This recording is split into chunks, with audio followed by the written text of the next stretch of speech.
এই 50 ডিগ্রি গরমে আমি এখানে ভাত রুটি মাংস সব নিয়ে বসে পড়েছি খেতে। হ্যাঁ 50 ডিগ্রি বললাম, তার কারণ হচ্ছে কি 40-45 ডিগ্রি তো থাকেই, যদি 45 ডিগ্রি থাকে তো আরও 5 ডিগ্রি তো আগুনের সামনে গেলে বেড়ে যায়, মানে রান্নাঘরে যখন আমরা থাকি গরমের তাপ আরও বেশি লাগে, তো সেই জন্য 50 ডিগ্রি বললাম। তারপরে আমি খাওয়া দাওয়া করে স্নান টান করে রেডি হয়ে নিলাম, আর চার্জারটা অবশ্যই মনে করিলাম কোথাও গেলে চার্জার না নিলে হবেই না। তো আমি এখানে গেটে তালা ফালা মেরে বেরিয়ে পড়লাম। আর হ্যাঁ বলাই হয়নি আমি কোথায় যাচ্ছি, আমি এখন যাচ্ছি বুড়িদের বাড়ি। আর বুড়ি বলতে বুড়ি হচ্ছে আমার একটা দিদি, মানে আমার কাকার মেয়ে, তো তার বাড়িতে যাচ্ছি। আর ওখানে আমার জন্য ন্যানা ওয়েট করছে, আর বাইরে পুরো গরম, একটাও লোক নেই, আর আমি আর ন্যানা পাগলের মতো বেরিয়ে পড়েছি, আর ছাতাও নেইনি। কাছেই আছে বাড়িটা, কিন্তু আমরা কিন্তু হেঁটে যাবো না, অন্য সময় হলে হেঁটে যেতাম, এত রোদে আমরা হাঁটবো না, বললাম চল টোটো করে।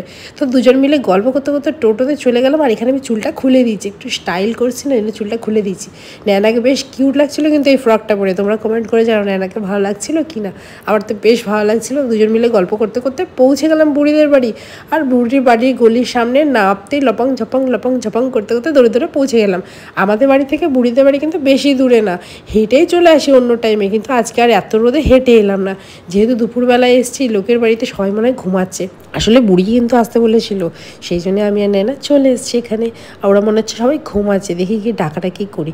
তারপর তো কি অনেক ডাকাডাকি করলাম, কিছুতেই ঘুম থেকে ওঠে না, ঘুমাচ্ছি। তাই তো মনে হলো নেনা করলাম তুই দেখ তো, নেনা বলে এদিকে গেটটা খোলা। তারপরে আমরা দুজন উপরে উঠে গেলাম। আর উপরে উঠে যাওয়ার পরে নক করতে থাকলাম। আমার সন্দেহ লাগছিল ঠিকই দুপুরবেলা নিশ্চয়ই ঘুমাচ্ছে, আর আগেই বলি ও কিন্তু ডেকেছিল বলে এসেছি, না তো এত গরমে আসতাম না। তারপরেই দেখো বুড়ি হ্যাঁ সত্যি ঘুমাচ্ছিল। বুড়িকে বুড়ি বলছি কারণ ছোটোবেলা দিয়ে ডাকি তাই, কিন্তু ও কিন্তু আসলে আমার দিদি। তো হচ্ছে দিদি, আর এটা হচ্ছে দিদির মেয়ে দিশা। আর দিশা আমাদের দেখেই তো ঘুম থেকে পুরো উঠে গেল। দিশা দিশা দিশা রানী ফরফরানি, দিশা রানী ফরফরানি মাসি।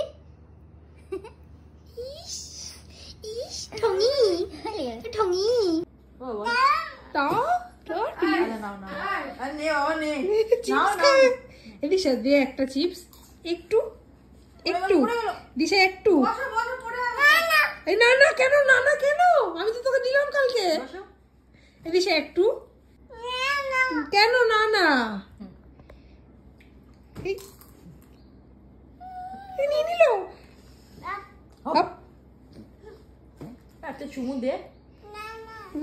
আর এখানে বুড়ির বাড়ি যাওয়ার আসল কারণ হচ্ছে এইগুলো করতে, মানে বুড়ি বিক্রি করে ড্রেস, তো সেইগুলো আমি হচ্ছে এল সাইজ আর নেনা হচ্ছে এস সাইজ, তো দুজনে দুটো ড্রেস পরে ফটো দেওয়ার ছিল, সেই জন্য বুড়ি ডেকেছিল। তো আমরা সেই মতোই ড্রেস চেঞ্জ করছিলাম আর ফটো ক্লিক করছিলাম। এইগুলো কিন্তু আমার ড্রেস না, সব বুড়ির ড্রেস। এর মধ্যে কিছু পছন্দ হলে আমিও কিনে নিই মাঝে মাঝে, তো এইগুলো হচ্ছে বুড়ির ড্রেস। তো আমরা এইসবই করতে গেছিলাম। এখানে নেনা ড্রেস চেঞ্জ করছে, তো দেখতে পাচ্ছি এখানে রিং লাইট লাগানোই ছিল, আমি একটা দুটো রিলসও বানিয়ে নিয়েছিলাম। তো এই ছিল আমার ভিডিও। তো আমার ভিডিও কেমন লাগলো তোমরা কমেন্ট করে জানাবে। তো চলো টাটা, আবার দেখা হবে নেক্সট ভিডিওতে।